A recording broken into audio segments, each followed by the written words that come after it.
ఎలాంటి లంచాలు లేవు, ఎలాంటి వివక్ష లేదు.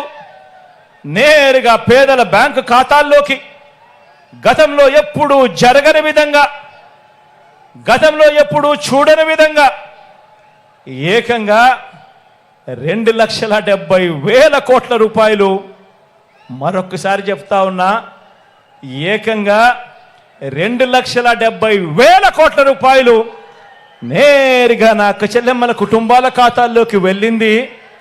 ఎప్పుడు అనంటే బ్యాంకులకు వెళ్ళి ఆ అక్క చెల్లెమ్మల కుటుంబాలు వాళ్ళ ఖాతాలు చూసినప్పుడు, ఆ ఖాతాల్లో లక్షలు లక్షలు కనిపించినప్పుడు గుర్తుకొచ్చేది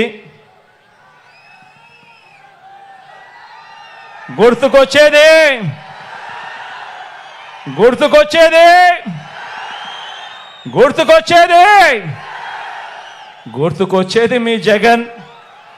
జరిగినది మన వైఎస్ఆర్ కాంగ్రెస్ పార్టీ ప్రభుత్వంలో ఈ 58 నెలల కాలంలోనే గవర్నమెంట్ బడిలో ఇంగ్లీష్ మీడియం మొట్టమొదటిసారిగా గవర్నమెంట్ బడులలో ఇంగ్లీష్ మీడియం సిబిఎస్ఈతో మొదలెడితే ఐబీ దాకా ప్రయాణం.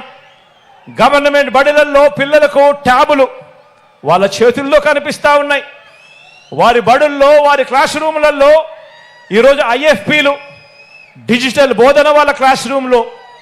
ఆ బడులకు వెళ్ళి ఆ డిజిటల్ బోధన మధ్య, ఆ పిల్లల చేతుల్లో ట్యాబుల మధ్య ఒక్కసారి కూర్చొని చూస్తే ఎవరిచ్చారమ్మా ఇవన్నీ అని అంటే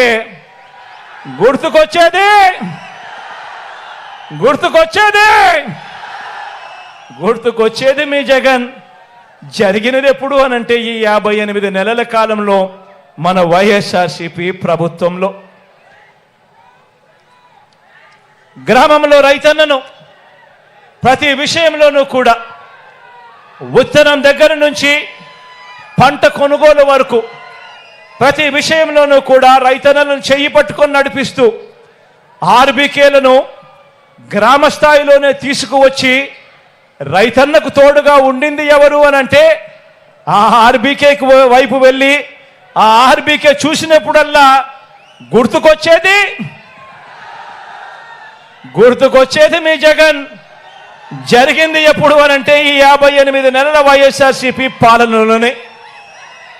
రైతన్నకు గతంలో ఎప్పుడూ కూడా జరగని విధంగా పెట్టుబడికి సహాయంగా రైతు భరోసా సొమ్ము ఆలోచన చేయమని అడుగుతా ఉన్నా. పెట్టుబడికి రైతన్నకు సహాయంగా గతంలో ఎప్పుడూ కూడా జరగల. గతంలో ఏ రైతన్నా ఎప్పుడూ చూడలేదు.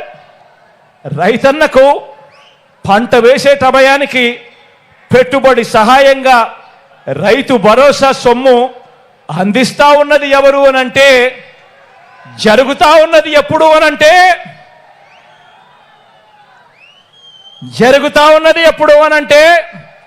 అందిస్తా ఉన్నది ఎవరు అనంటే గుర్తుకొచ్చేది మీ జగన్. చేస్తా ఉన్నది వైఎస్ఆర్ కాంగ్రెస్ పార్టీ ఈ 58 నెలల కాలంలోనే అని చెప్పడానికి గర్వపడతా ఉన్నా.